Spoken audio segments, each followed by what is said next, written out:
로마서 7번째 말씀인데 로마서 3장을 다시 한번 보겠습니다. 공동 번역으로 읽겠습니다. 3장 10절에서 12절. 성서에도 이런 말씀이 있습니다. 올바른 사람은 없다. 단 한 사람도 없다. 깨닫는 사람도 하나님을 찾는 사람도 없다. 모두가 삐뚤어져 쓸모없게 되었다. 선한 일을 하는 사람은 없다. 단 한 사람도 없다. 그리고 24절부터 27절까지 읽겠습니다. 하나님께서는 그리스도 예수를 통해 모든 사람을 죄에서 풀어주시고 당신과 올바른 관계를 가질 수 있는 은총을 거저 베풀어 주셨습니다. 그리스도를 믿는 사람에게는 죄를 용서해 주시려고 하나님께서 그리스도를 제물로 내어주셔서 피를 흘리게 하셨습니다. 이리하여 하나님께서 당신의 정의를 나타내셨습니다. 과거에는 하나님께서 인간의 죄를 참고 눈 감아 주심으로 당신의 정의를 나타내셨고 오늘에 와서는 죄를 물으심으로써 당신의 정의를 나타내셨습니다. 이렇게 해서 하나님께서는 당신이 올바르시다는 것과 예수를 믿는 사람이면 누구든지 당신과 올바른 관계에 놓아주신다는 것을 보여주십니다. 그러니 우리가 내세울 만한 것이 무엇입니까? 아무것도 없습니다. 우리가 어떻게 해서 하나님과 올바른 관계를 되찾게 되었습니까? 율법을 잘 지켜서 그렇게 된 것입니까? 아닙니다. 그것은 믿음을 통해 이루어진 것입니다. 아멘. 우리 전체 다 읽자면 시간이 없으니까 개인적으로 다 읽어보시기 바랍니다. 하나님의 창조와 하나님의 창조의 목적과 그 계획은 사람을 하나님의 형상으로 지어서 하나님을 영화롭게 하는 존재가 되게 하는 것입니다. 요약하면 그렇습니다.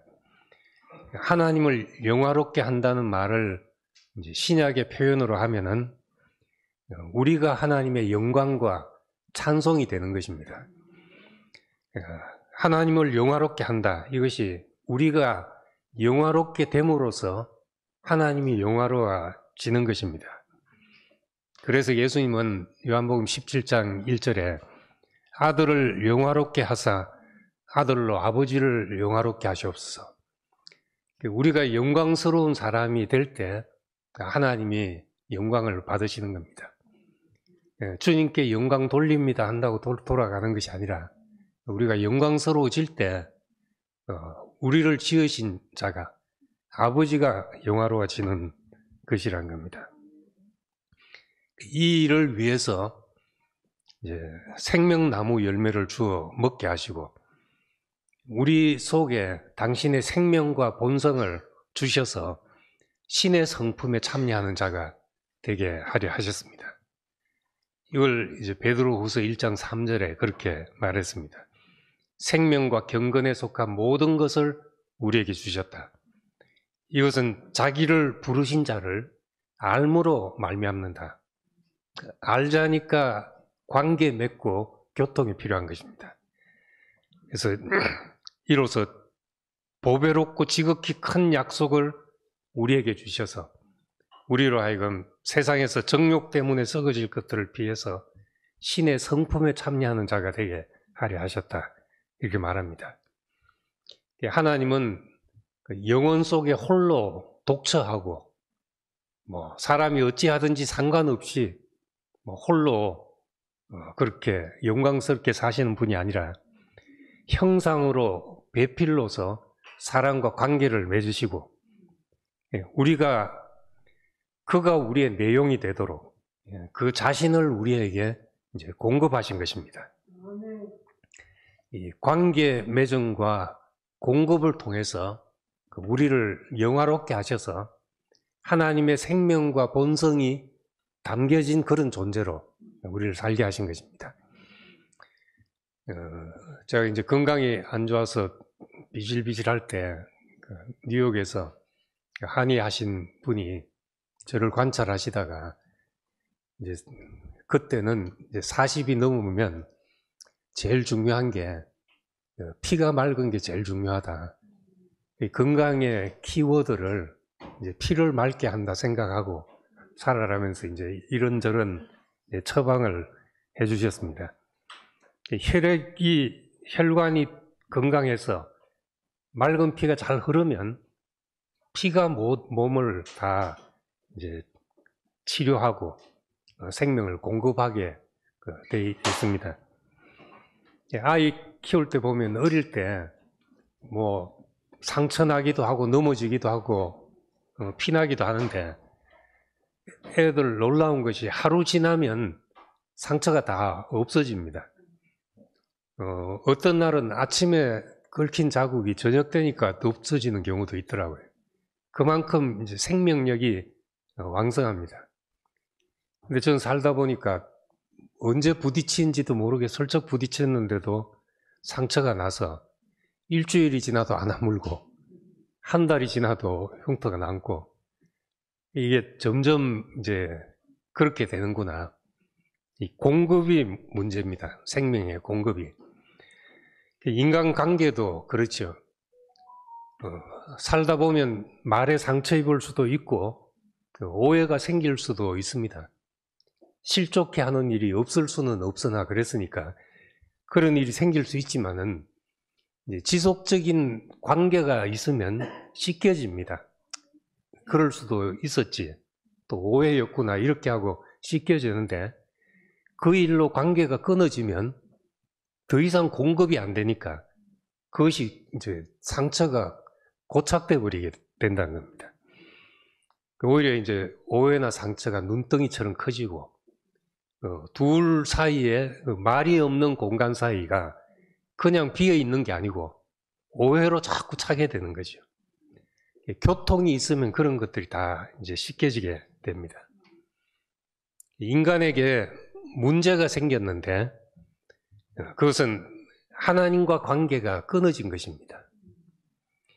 선악과를 먹는 날에는 반드시 죽을 것이라 했던 그 동산에서 쫓겨난 것, 그것이 하나님과 관계가 이제 끊어진 것입니다. 반드시 죽으리라 했는데 즉사한 것이 아니잖아요. 살아서 몇백 년을 살았습니다. 그러니까 안 죽네 이렇게 생각할 수도 있었겠지만 하나님과 관계가 끊어진 것이 그것이 이제 죽음이었습니다. 그래서 우리가 죄라고 말하는 것은 양심에 끄리끼는 것 그런 문제도 있지만 그 이전에 하나님과 관계가 끊어진 것이 그것이 죄의 결과죠. 여기 3장 13절에 보면은 그들의 목구멍은 열린 무덤이요 그들의 혀는 거짓말을 하고 입술에는 독사의 독이 흐르고 입은 저주와 독설로 가득하고 그들의 발은 피 흘리는 일에 날새며 간대마다 파괴와 비참을 남긴다. 그들은 평화의 길을 알지 못하고 그들의 눈에는 하나님을 두려워하는 기색이 없다. 이런 이제 말들이 읽으면 남 얘기하는 것 같지만은 이제 모든 사람이 이렇다고 이제 로마서 3장은 말씀하고 있습니다. 그렇지만 이런 것들은 이제 말단에 나타난 현상이죠.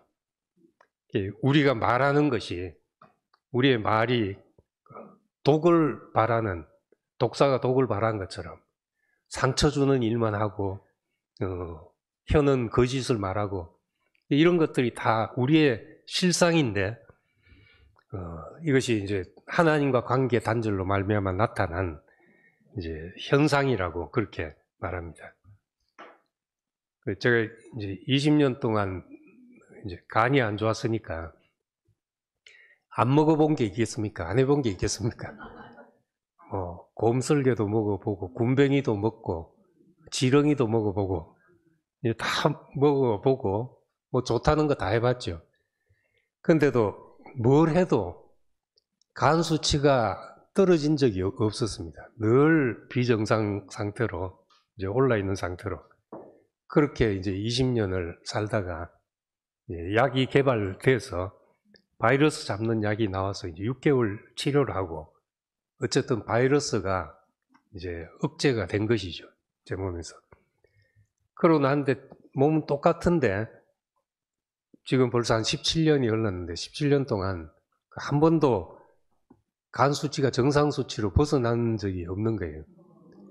그러니까 그전에는 무슨 노력을 해도 이게 안 잡히는데 바이러스가 딱 잡히니까 특별히 지금은 간에 신경을 안 쓰고 뭐 약 먹는 것도 없고 해도 수치가 정상으로 유지가 되는 게 참 신기하다 싶을 정도고, 저는 그래서 이제 간 치료할 때 뭐 제발 하더라도 한 5년만 그 약 먹는 거 신경 안 쓰고 살아도 좋겠다 하고 했는데 너무 그 뒤로 오래 산 것 같습니다.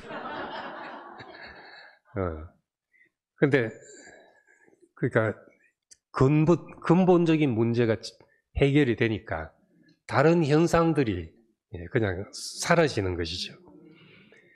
이 근원적인 문제, 인간의 근원적인 문제, 생명의 공급이 끊어졌다는 겁니다. 이것을 이제 죄라고 표현을 합니다.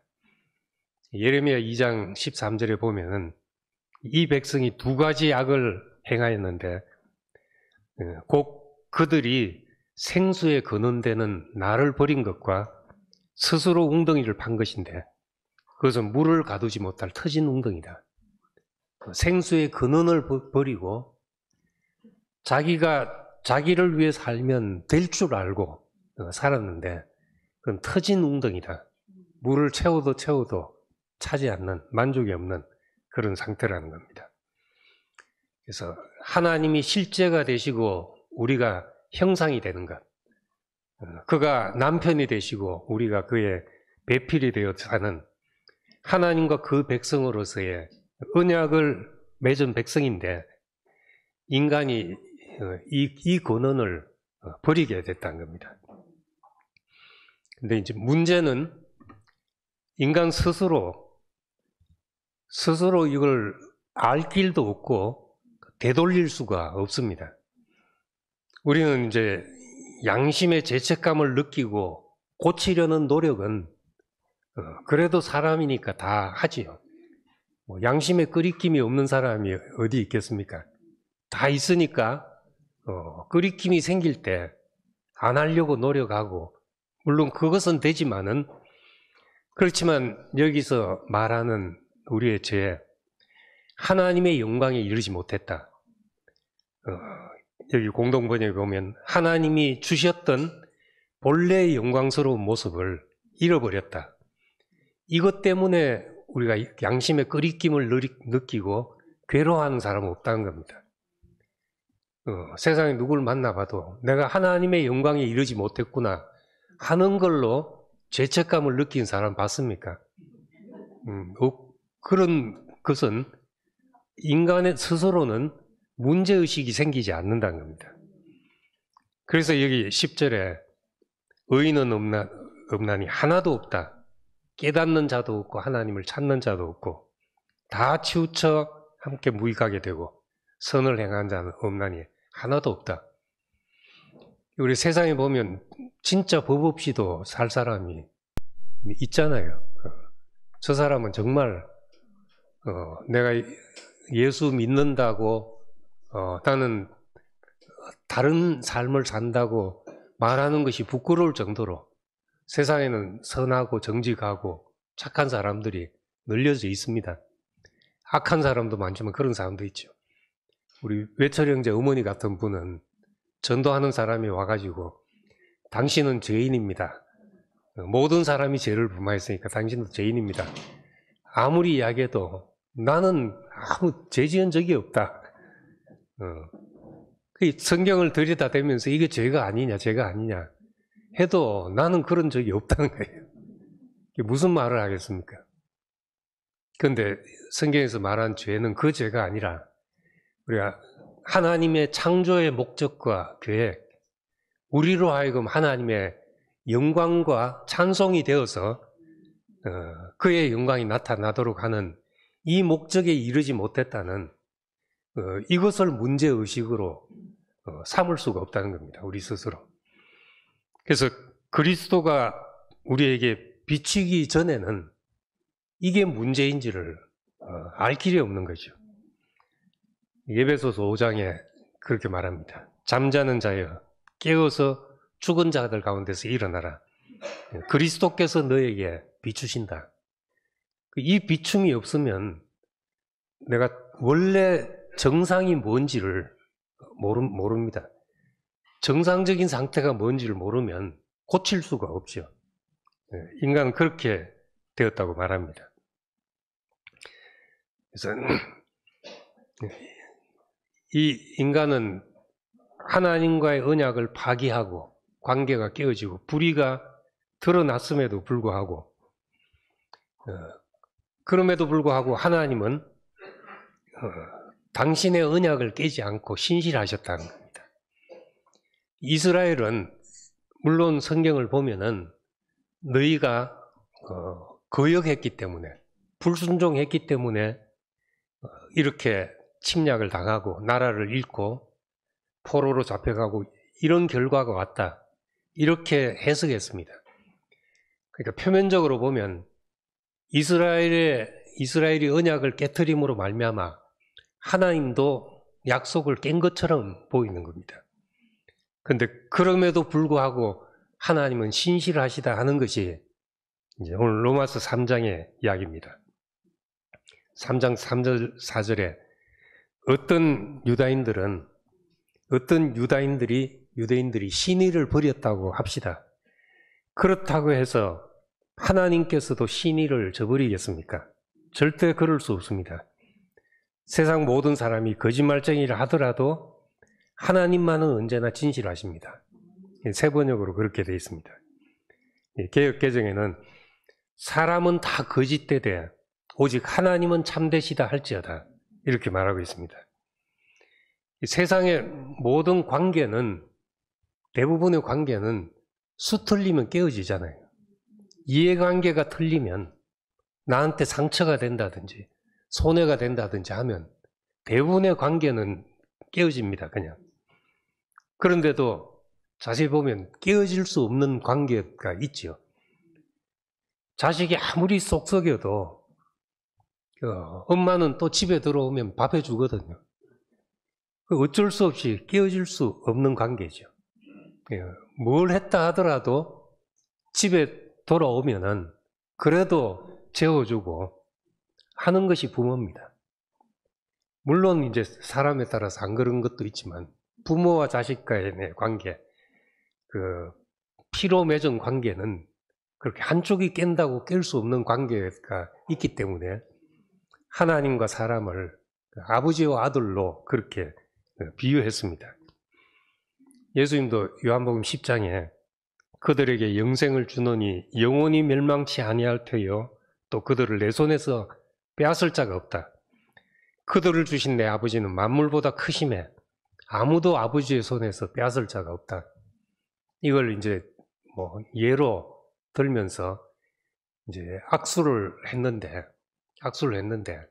한 사람이 놓으려고 해도 내가 안 놓으면 빠져나갈 수 없다. 이 손이 힘이 세서. 그런데 또 만물보다 더 큰 손이 한 손이 붙잡고 있다. 네가 아무리 놓아도 이 손을 빠져나갈 수 없다. 이런 비유를 들기도 합니다.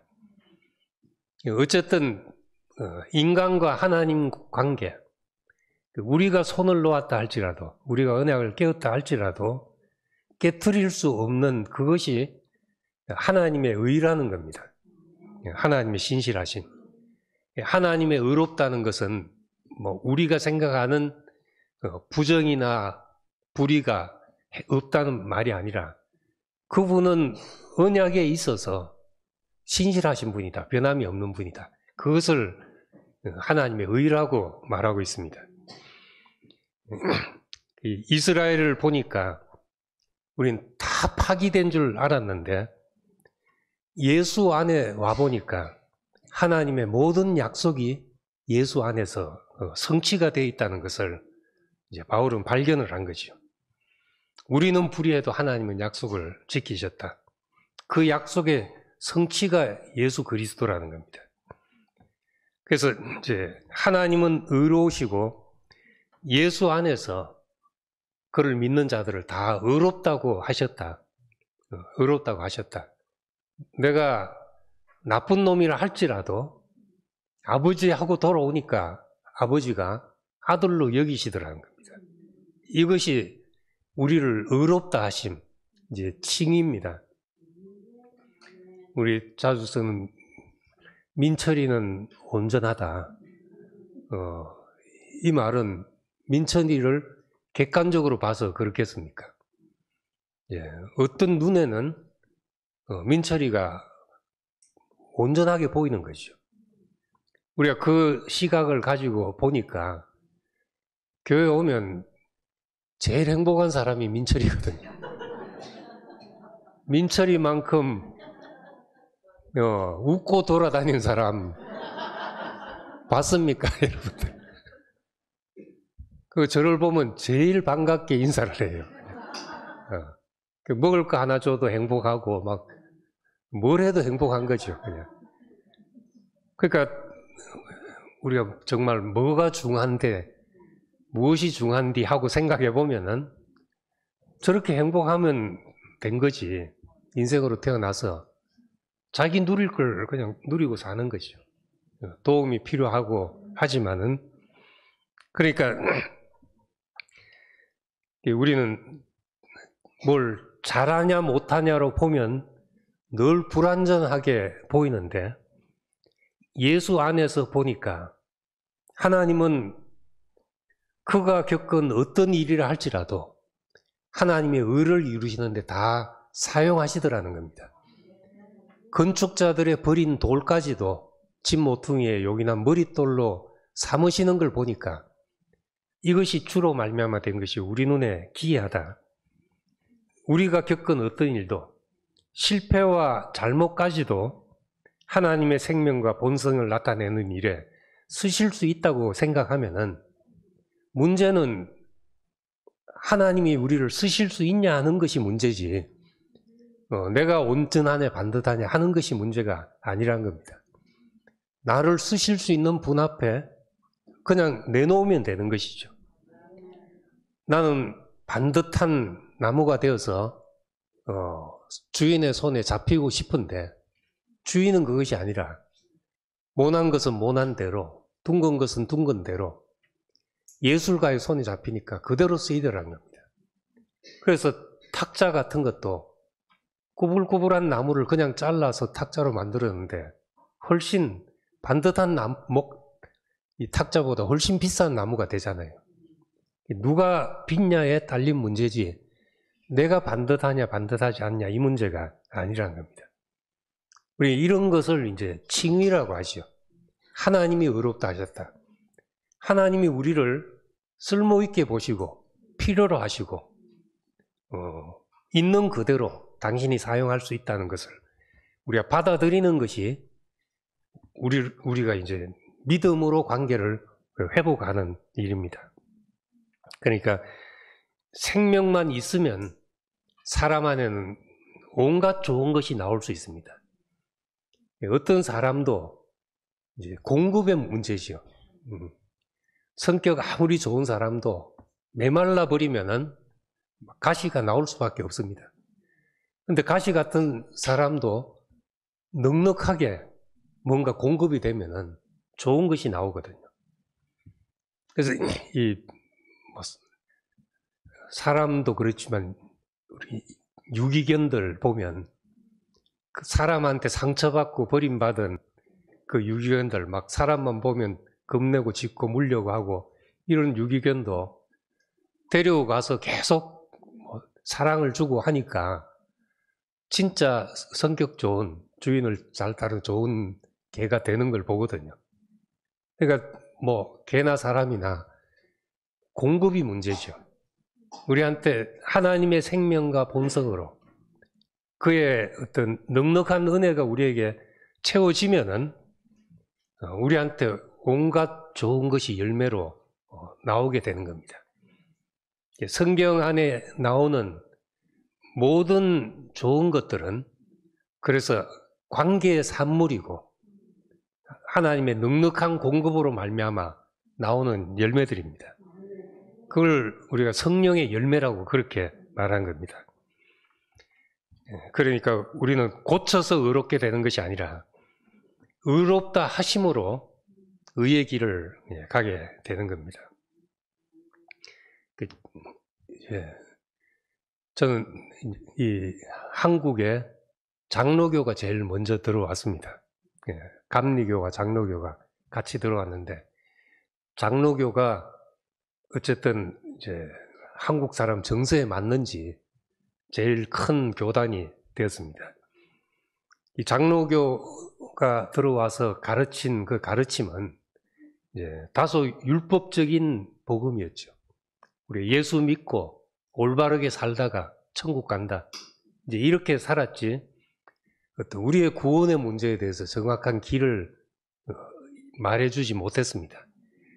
그래서 60년대, 70년대 들어와서 미국에 이제 침례교 계통의 선교사들이 들어오면서, 그런 것이 이제 선교 단체로는 CCC 내비게이터 이런 단체, 또 이제 구원파라고 말하는 이제 침례교 선교사가 들어온 것이죠.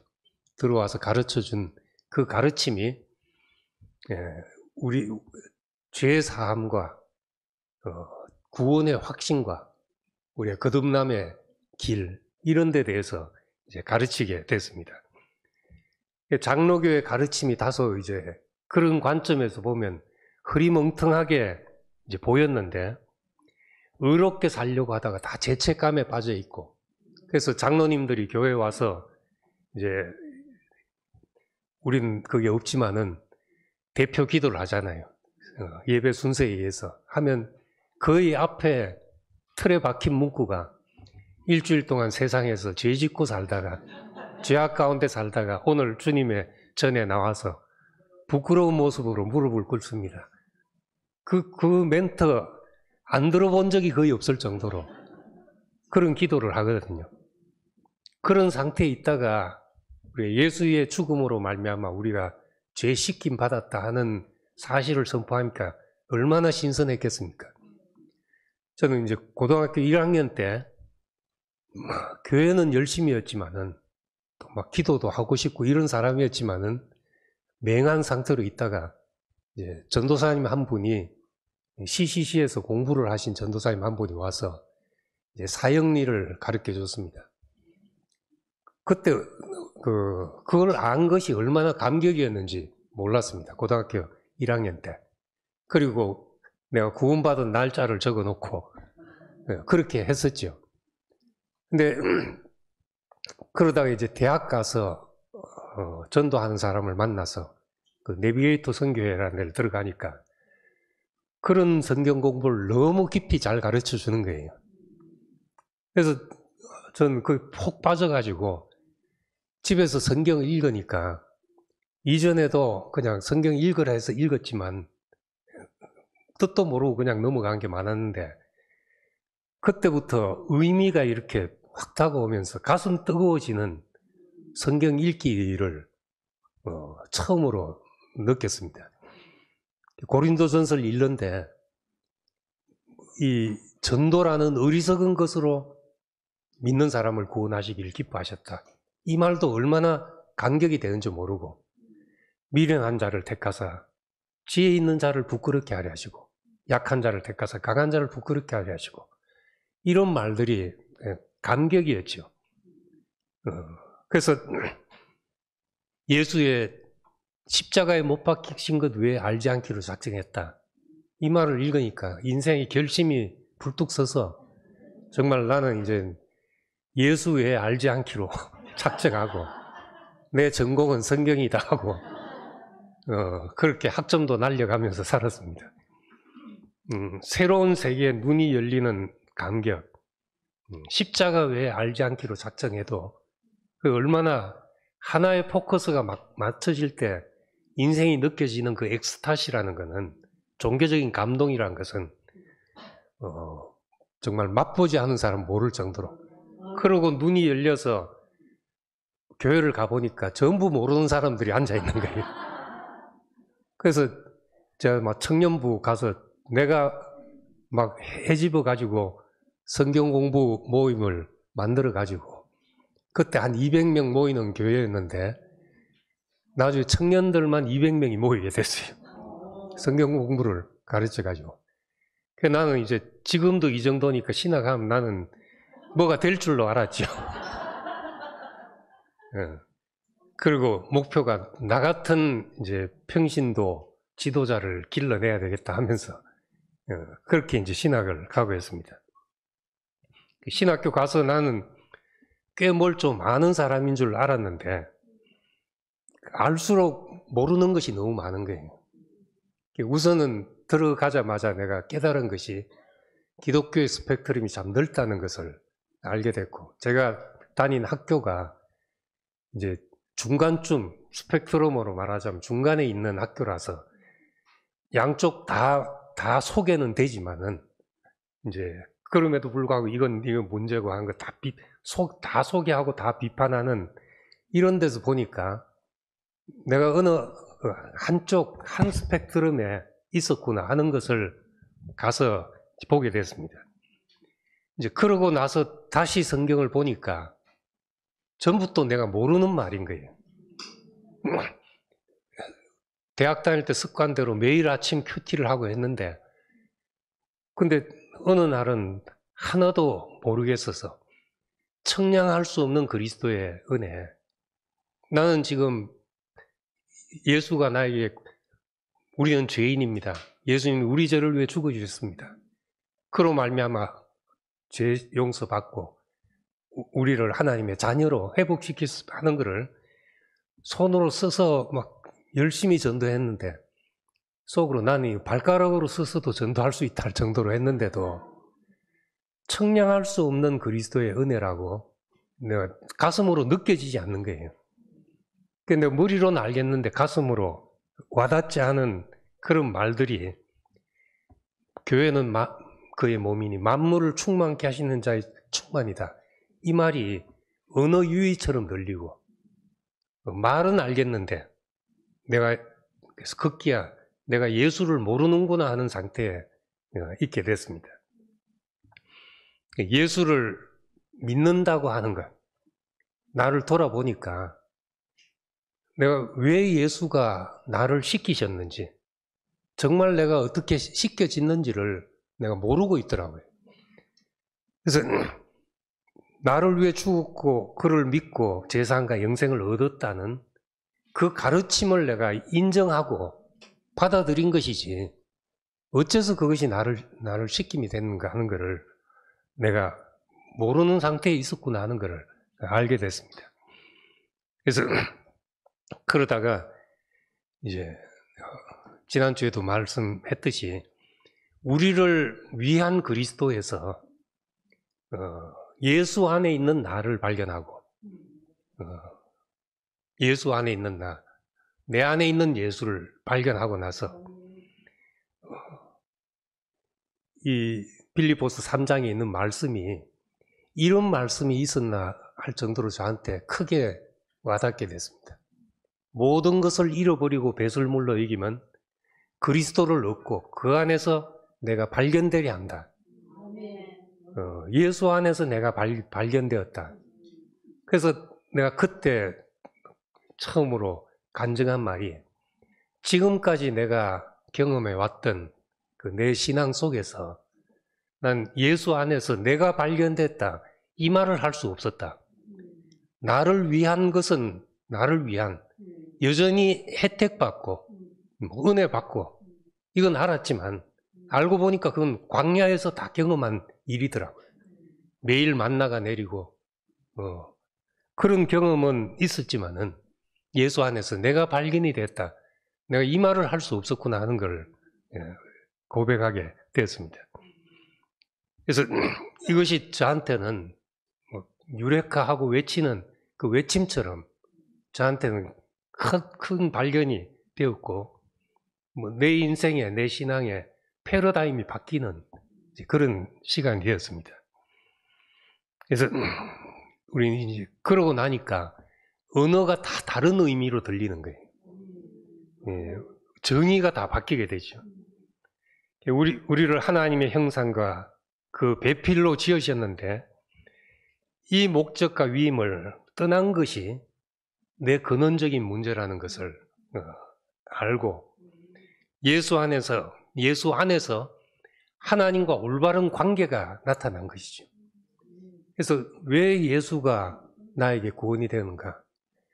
우리는 이제 그 팩트를 가지고 생각을 해보면은 예수의 죽음이 하나님을 아버지라고 부른 것 때문에 죽은 것입니다. 정말 그가 십자가에 죽으실 때 내가 온 인류를 위해서 내가 피를 흘리겠다. 이렇게 하고 죽으셨겠냐. 물론 성경에 그렇게 돼 있지만 그건 제자들이 나중에 깨닫고 나서 쓴 말씀들이죠. 그런데 예수님은 하나님을 아버지로 여기는 하나님의 통치 안에 있는 하나님의 나라를 전하시다가 참남하다는 죄로 하나님을 아버지라고 불렀던 죄로 처형이 된 것입니다. 실제로 우리를 구원하신 것은 하나님을 아버지로 회복시키신 것이죠.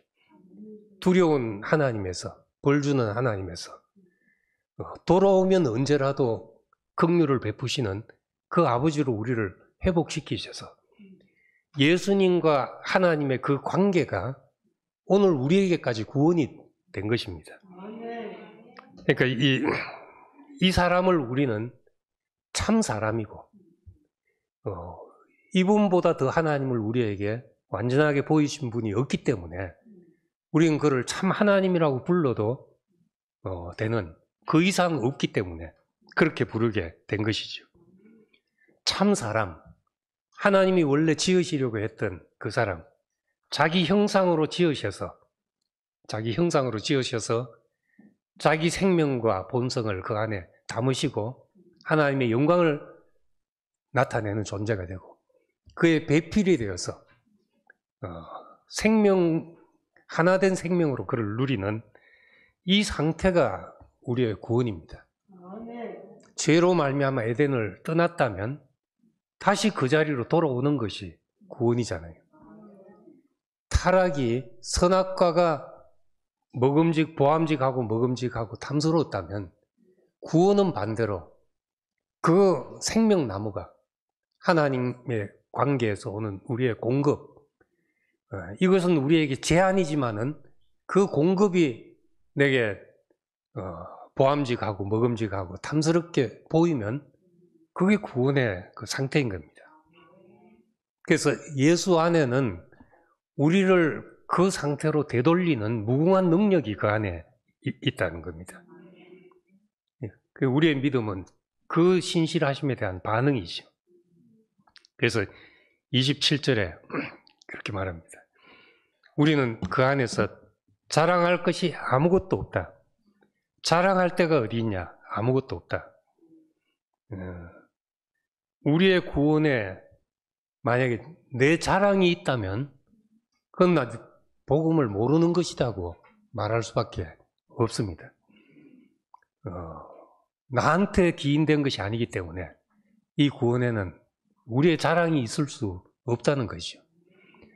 그래서 고린도전서 1장 9절에도 그랬지만 이는 아무 육체도 하나님 앞에서 자랑하지 못하게 하려 하십니다. 자랑하는 주 안에서 자랑하라. 그렇게 말했습니다. 우리에게 참 구원의 결과, 그건 우리는 뭘 보고 알 수 있냐? 자랑이 끝난 사람이 된 것을 보고, 저 사람은 은혜를 아는 사람이 됐구나.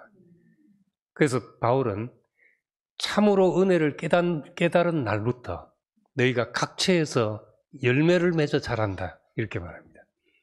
참으로 은혜를 깨달으면, 이 은혜를 깨달으면 우린 자랑이 없는 사람이 되고 이 하나님과 관계가 우리의 구원이라는 것을 알면 우린 내 뜻대로 사는 것보다 내가 사는 것보다 내 안에 그가 사는 것이 훨씬 복되다고 보여지게 되는 것이죠.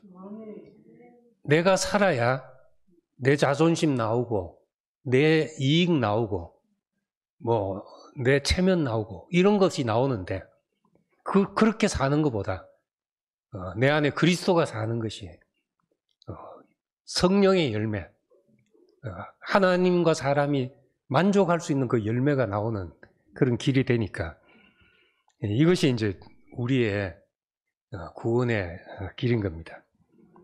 우리는 구원에 있어서, 교회는 구원에 있어서 아무것도 자랑할 것이 없는 사람의 모임입니다.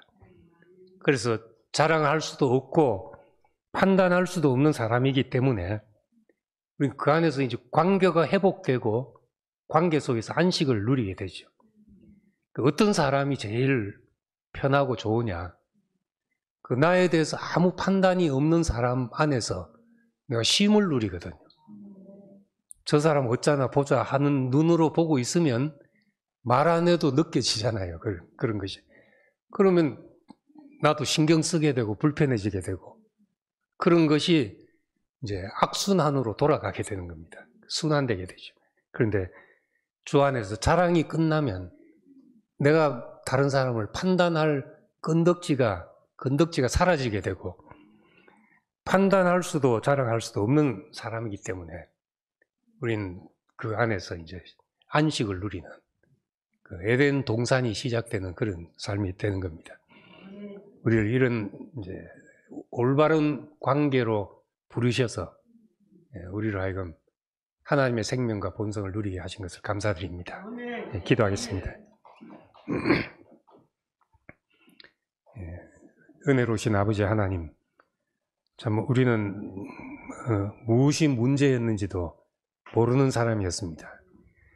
양심의 끄리낌이 없으려고 하는 겨우 그 정도의 삶을 사는데 하나님의 영광에 이르지 못하는 상태를 그리스도께서 우리에게 비춰주셨습니다.